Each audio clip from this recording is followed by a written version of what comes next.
Hi friends, मैं शुभम आप सभी का आपके अपने YouTube चैनल शुभम देव जी वाराणसी में बहुत बहुत स्वागत करता हूं।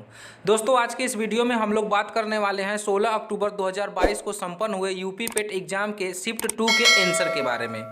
दोस्तों, वीडियो स्टार्ट करने से पहले मैं आपको बता दूं कि इस वीडियो से पहले आंसर की पर आधारित 3 सेट का आंसर हम लोग हल कर चुके हैं। इस वीडियो में दोस्तों लास्ट वाले आंसर की को देखेंगे जो कि 16 अक्टूबर 2022 को शिफ्ट 2 का है। चलिए दोस्तों आगे बढ़ते हैं।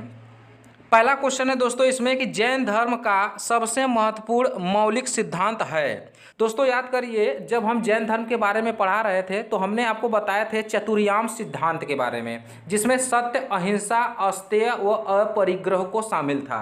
तो इसमें इसका आंसर दोस्तों सही होगा अहिंसा। अहिंसा ही जैन धर्म का महत्वपूर्ण मौलिक सिद्धांत है। अगला दोस्तों, निम्नलिखित में से किस शासक के दरबार में बहुत से विद्वानों को नवरत्न के रूप में अलंकृत किया गया था? याद करिए दोस्तों, चंद्रगुप्त द्वितीय विक्रमादित्य। चंद्रगुप्त द्वितीय विक्रमादित्य के दरबार में ही 9 लोगों का समूह रहता था जिसे नवरत्न कहते थे। वो तो रह गई गुप्त वंश के बारे में, लेकिन अगर यही चीज़ मुगल काल में पूछेगा तो मुगल काल में अकबर ही वह शासक है जिसके समय में नवरत्न रहा करते थे, जबकि शिवाजी के समय में अष्टप्रधान थे। अगला दोस्तों, दिल्ली सल्तनत के निम्नलिखित राजवंशों में से किसने सबसे कम अवधि तक शासन किया था? दोस्तों याद करिए, हम आपको बताए थे कि खिलजी वंश का समय 1290 से 1316 तक ही रहा, अर्थात 26 साल तक रहा। खिलजी वंश सबसे कम समय तक रहा, जबकि तुगलक वंश सबसे लंबे समय तक रहा।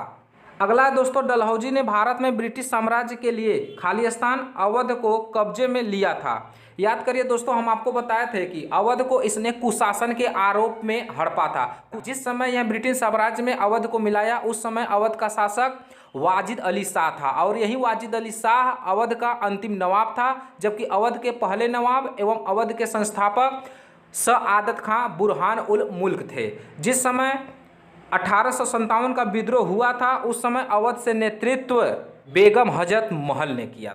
अगला है हड़प्पा के एक बंदर का नाम लिखिए। यानी हड़प्पा सभ्यता हम आपको बताए हैं। हड़प्पा सभ्यता में दोस्तों एक ऐसा शहर था जो कि बंदरगाह था, पोर्ट था। तो उस शहर का नाम है दोस्तों लोथल। लोथल गुजरात के अहमदाबाद शहर में स्थित है, अहमदाबाद जिले में स्थित है। अगला है दोस्तों, बंगाल में खालिस्तान आंदोलन के दौरान तिरंगा झंडा लाल, हरा और पीला डिजाइन किया गया था। दोस्तों बंगाल में जिस समय स्वदेशी आंदोलन चलाया गया था, स्वदेशी आंदोलन 1905 में चलाया गया था। बंगाल विभाजन के विरुद्ध चलाया गया था स्वदेशी आंदोलन। इसी दौरान एक भारतीय झंडा तिरंगा डिजाइन किया गया था जिसका रंग लाल, हरा और पीला था। अगला दोस्तों, खलीफा की अस्थायी शक्तियों की रक्षा के लिए मार्च खालिस्तान में बॉम्बे में एक खिलाफत समिति का गठन किया गया था। यानी वो सन पूछ रहा है दोस्तों कि खलीफा की अस्थायी शक्तियों की रक्षा के लिए मार्च खालिस्तान में बॉम्बे में खिलाफत समिति का गठन किया गया था। कब किया गया था यही पूछ रहा है दोस्तों। तो दोस्तों हम आपको बताए हैं खिलाफत आंदोलन के बारे में। खिलाफत आंदोलन के दौरान हम आपको बताए थे कि 1919 में इसका आंसर है। अगला दोस्तों, निम्नलिखित में से किनके द्वारा 1857 की क्रांति शुरुआत की गई थी? याद करिए दोस्तों, सिपाहियों के द्वारा। मंगल पांडे सबसे पहली गोली मारी थी एक अंग्रेज अधिकारी को।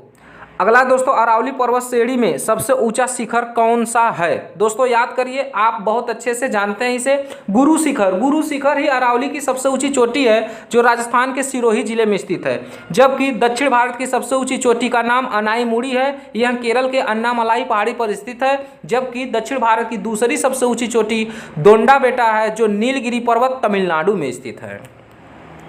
अगला दोस्तों, ग्रीष्मकाल में उत्तरी मैदानों में बहने वाली पवन कहलाती है। क्या कहलाएगी दोस्तों? ग्रीष्मकाल पढ़ाएं आपको। लू भारत में बहने वाली एक हवा है। अगला दोस्तों, भारत की मानक याम्योत्तर रेखा है। तो याद करिए दोस्तों, GMT line, Greenwich mean time से भारत का देशांतर यानी 0 डिग्री देशांतर से भारत के टाइम का देशांतर यानी कि आईएसटी का देशांतर 82.5 डिग्री पूर्वी देशांतर है। इसी को हम लोग 5.5 घंटा पूर्वी देशांतर यानी 5.5 घंटा प्लस समय के रूप में देखते हैं। अगला दोस्तों, निम्नलिखित में से कौन सी घटना की प्रतिक्रिया में भारत छोड़ो आंदोलन चलाया गया था? याद करिए दोस्तों, इसका आंसर आप बहुत आसानी से बता सकते हैं, क्रिप्स मिशन। क्रिप्स मिशन के विरोध में भारत छोड़ो आंदोलन चलाया गया था, जबकि क्रिप्स मिशन मार्च 1942 में आया था। क्रिप्स मिशन में कुल 3 सदस्य थे, एबी अलेक्जेंडर, पैथिक लॉरेंस और स्टेफर्ड क्रिप्स, जिसके अध्यक्ष खुद स्टेफर्ड क्रिप्स थे। अगला दोस्तों, कौन सा सबसे ऊंचा भारतीय शिखर है? दोस्तों इस ऑप्शन के अनुसार भारत का सबसे ऊंचा शिखर होगा कंचनजंगा। कंचनजंगा। वैसे भारत की सबसे ऊंची चोटी K2 या गाडविन ऑस्टिन है, जो वर्तमान में पीओके पाकिस्तान के इलाके में स्थित है। अगला दोस्तों, नई आर्थिक नीति को सामान्यतः विकास के खाली स्थान मॉडल के रूप में जाना जाता है। दोस्तों हम आपको बता दें, इसे हम लोग शॉर्ट में एलपीजी कहते हैं। अब यह गैस वाला एलपीजी नहीं है कि लिक्विफाइड पेट्रोलियम गैस, बल्कि इसका फुल फॉर्म होता है लिबरलाइजेशन, प्राइवेटाइजेशन एंड ग्लोबलाइजेशन। अगला दोस्तों, कोई भी कंपनी एक सरकारी कंपनी है यदि उसमें कम से कम खाली स्थान प्रदत्त पूंजी सरकार के अधिकार में होती है। दोस्तों किसी भी निजी कंपनी में यदि सरकार 51% निवेश कर दे तो उस कंपनी को हम लोग सरकारी कंपनी कहते हैं। अगला है दोस्तों, उत्तर प्रदेश के निम्नलिखित में से किस जिले में नैमिषारण्य तीर्थस्थल अवस्थित है? दोस्तों हम आपको बहुत अच्छे से पढ़ाए हैं यूपी स्पेशल के क्लास में। यूपी स्पेशल के क्लास में हम आपको एक हेडिंग के रूप में पढ़ाए थे यूपी के प्रमुख धार्मिक स्थल या यूपी के प्रमुख पर्यटन स्थल। उसमें हम आपको बताए थे कि सीतापुर जिले में प्रमुख धार्मिक स्थल नैमिषारण्य स्थित है। अगला है दोस्तों, खाली स्थान, उसके बाद कृषि तथा ग्रामीण क्षेत्रों को वित्त पोषण करने वाली एक केंद्रीय या शीर्ष संस्था है। दोस्तों इसका आंसर होगा नाबार्ड। नाबार्ड ही है जो ग्रामीण क्षेत्रों पर मुख्य रूप से विशेषता की दृष्टि से ध्यान रखती है। नाबार्ड का फुल फॉर्म होता है national bank for reconstruction development. अगला दोस्तों, हॉलमार्क लोगो का उपयोग निम्न में से किसके लिए होता है? तो दोस्तों इसका आंसर होगा जेवर। जेवर के ऊपर हॉलमार्क का उपयोग किया जाता है। अगला दोस्तों, खाली स्थान, वे आदर्श हैं जिन्हें राज्य को नीतियों का निर्माण करते समय ध्यान में रखना चाहिए। दोस्तों इसका आंसर होगा मौलिक अधिकार। मौलिक अधिकार ही वे ऐसे आदर्श हैं, यदि कोई राज्य सरकार कोई कानून बना रही है तो मौलिक अधिकार को ध्यान में रख के कानून बनाए, क्योंकि आने वाले समय में किसी भी राज्य के नागरिक का मूल अधिकारों का हनन न हो। अगला दोस्तों, निम्न में से किसमें मौलिक कर्तव्य को उल्लेखित किया गया है?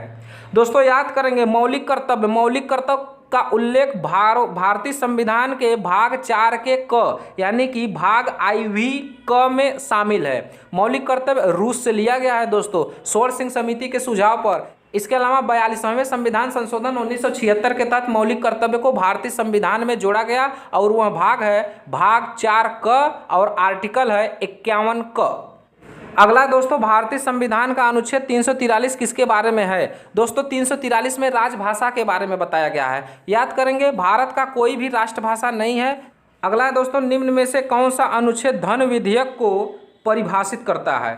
धन विधेयक का उल्लेख दोस्तों 110 में है। 110 में धन विधेयक है और कोई भी विधेयक धन विधेयक है या नहीं इस बात का निर्णय लोकसभा अध्यक्ष यानी स्पीकर लेता है।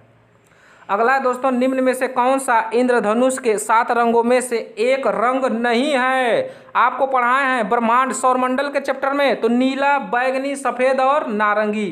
दोस्तों इसमें से जो सफ़ेद रंग है यही नहीं होता है, बाकी 7 रंग होता है। तो दोस्तों इसमें जो सफ़ेद रंग है यही इंद्रधनुष के रंग में शामिल नहीं होता है।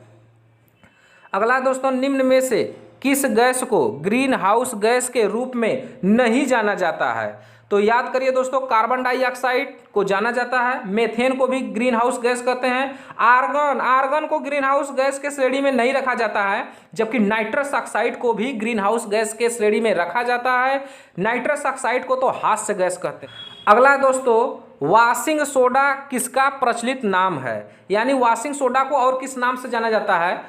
तो सोडियम कार्बोनेट को ही हम लोग वॉशिंग सोडा कहते हैं। अगला दोस्तों, निम्न में से कौन सी सर्वोच्च न्यायालय के न्यायाधीशों की सेवानिवृत्ति की सही आयु है? दोस्तों सर्वोच्च न्यायालय के न्यायाधीशों के नियुक्ति का जो आयु होता है वो 62 वर्ष होता है, लेकिन सर्वोच्च न्यायालय के मुख्य न्यायाधीश अर्थात CGI chief justice of India के सेवानिवृत्त होने का जो टाइम होता है, आयु होता है, वो 65 वर्ष होता है। तो इसका आंसर इसमें 62 वर्ष ही होगा। अगला दोस्तों, ओजोन होल किससे संबंधित है? दोस्तों ओजोन परत में छिद्र हो गया है, उसी को कहते हैं ओजोन होल। तो इसमें पहला ऑप्शन सही है, समताप मंडल में ओजोन परत के मोटाई में कमी से संबंधित है।